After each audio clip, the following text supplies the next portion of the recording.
Hello guys!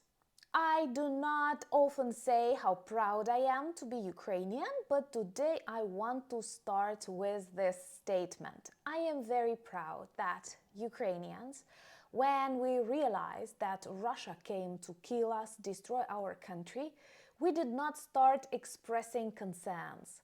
We are not afraid that our survival is actually a very serious escalation from the Putin's perspective. And when all the world was distracted on his typical traditional bullying technology, nuclear blackmail, Ukrainian armed forces were actually successfully targeting command posts inside Russia, in Kursk and Belgorod, and potentially harmed some top military commanders from North Korea, who perhaps were surprised to discover how strong Ukrainian army is. What is also interesting, Ukrainian drones have visited a launching ground of Oreshnik intercontinental missile with drones and did some loud work there. Most importantly, it's not the first time Ukrainian drones reach this super protected territory in Russia. And we have to be realistic. We have North Korean soldiers fighting for Russia. We have lots of Russian regions that have turned into a war zone. We have Russian economy collapsing. So actually, we are very close to the defeat of this evil empire and teaching a beautiful lesson, no, not just of the Russian geography, but of behavior to other authoritarian regimes who carefully observe what will happen. Subscribe to see the collapse of the Putin's regime and also to protect yourself against dangerous Russian narratives and their warfare, hybrid warfare that they definitely use against your countries already. But we know how to fight against them, and I am proud of that, because when someone comes to destroy you, you cannot negotiate the numbers of people you want him to take or the territories he wants to steal. It will continue. Unpunished evil grows, and the Kremlin knows. So, during this week, just a couple of days, when all of the world was distracted on Putin's another blackmail with his old updated Oreshnik missile with the stupidest name one can think about, we were doing the job. So maybe let's start with the visit of Ukrainian drones to Astrakhan region, which is very, very far away. And this is the place where they have launching grounds for this intercontinental ballistic missiles. By the way, we have a good video explaining what stands behind that, and I will connect it here. But in general, satellite images of this small town illustrate great misery and depression there. They don't have normal roads, they don't have normal streets, they don't have normal houses, but they threaten the world. Oh my God, this is all you need to know about Russia. And Ukrainian drones visited this launching ground, targeted a number of buildings there, and they were unstoppable. And actually, they did the same visit in summer. And what does it tell us? That Russian air defense does not work, and most secret places from which they are ready to target missiles capable of carrying various evil things, they cannot protect them. The only territories that are well protected in Russia are definitely the bunkers of Putin. But I'm sure there will be time, you can guess, we will discuss that kind of geography on the channel too. What is also good, we have neutralized 2 command posts close to the front lines, but on the Russian side, in Belgorod and in Kursk regions, which are very hot zones, and people have now air raid applications there, all because of Putin and millions who supported the idea of war.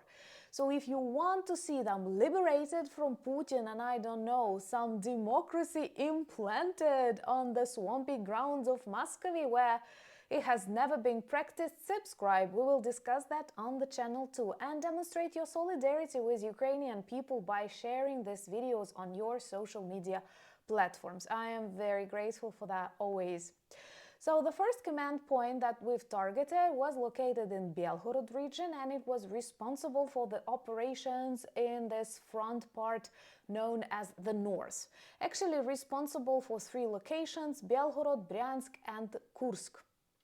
And it was seriously damaged, with some losses for the Russian army and more of that evil people in hell. But what makes it more interesting, another strike was potentially with Storm Shadow missiles. Thank you so much, people of the Great Britain, you are great. And this was an underground command post full of potentially North Korean military, including one of their generals. Those of you who follow the escalation from the Russian side know that thousands of North Korean soldiers came to the front lines. And what they do there, I'm sorry, I hope YouTube will not be angry at me, but they literally watch porn and die. How desperate. Because they did not experience what internet is, and the only thing they learn, they are super excited, and then they get neutralized.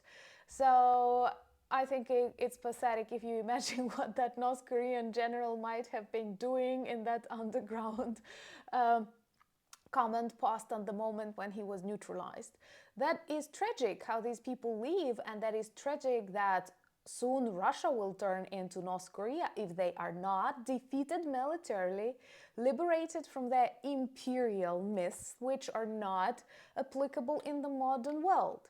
So actually, if you are human-loving people, you have to worry about this liberation of Russia and their survival. Right now, there were rumors that North Koreans are ready to send 100,000 soldiers more to watch porn in the swampy lands of Muscovy before they die.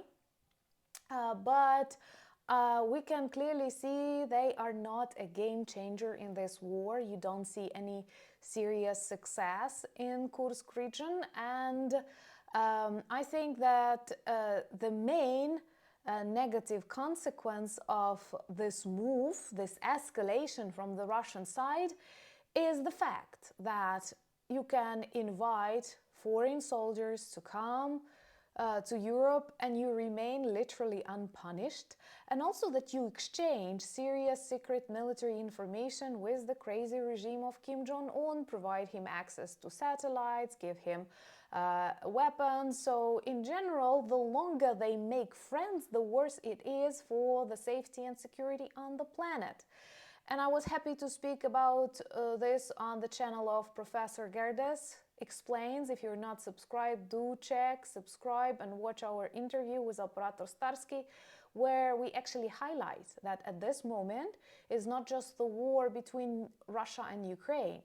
Russia has backup from China, from Iran, from North Korea. And, Ukraine has allies. I will not deny that. But we don't have NATO soldiers on the ground. We don't have any regular army on the ground.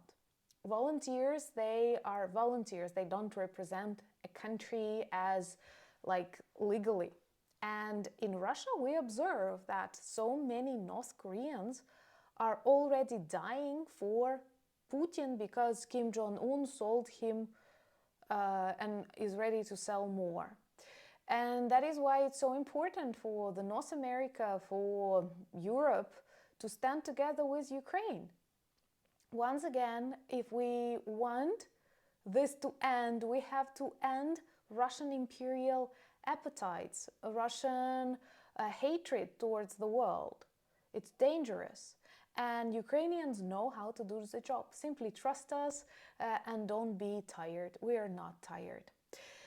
Actually, today is another dark day in Ukrainian history because we commemorate the victims of Holodomor. I have a video on the channel that I will connect here. YouTube demonetizes them. YouTube is still afraid to show this painful truth. But as a Ukrainian, I feel it's my duty to remind you about another crime that Moscow orchestrated against Ukraine. And this is a very good argument to those trolls and haters who keep saying that It's a NATO, CIA provoked conflict and so on. I am a Ukrainian. I know we have war with Russia for 300 years just because we want to live our own free, independent life, and they cannot imagine their imperial myths without Ukraine and keep dragging us into the past. So at least 300 years, these are wars. This is the desire of the Russia to destroy Ukraine, to steal our history, to steal our people, to steal our lands. And Holodomor is another proof of that. It happened in 1932, 1933. No NATO. I think no CIA, I don't know. So this is very important because many people make wrong assumptions based on lack of knowledge. Trust me, I'm Ukrainian, direct them to the channel, subscribe if you're new, and help us fight against very toxic and very destructive Russian narratives that sometimes still dominate the media. But you know, together we can change a lot, and I'm so grateful for our community. Join me also on Instagram, X, Threads, Blue Sky, and Discord. Check our merch shop. There are lots of good items that can work as reminders and conversation starters about Ukraine, but also as Christmas presents, including calendars. Thank you for buying me coffees, becoming my patrons and sponsors of the channel. Thank you for giving me advice and being true friends. And most importantly, thank you for standing with Ukraine. Slava Ukraini!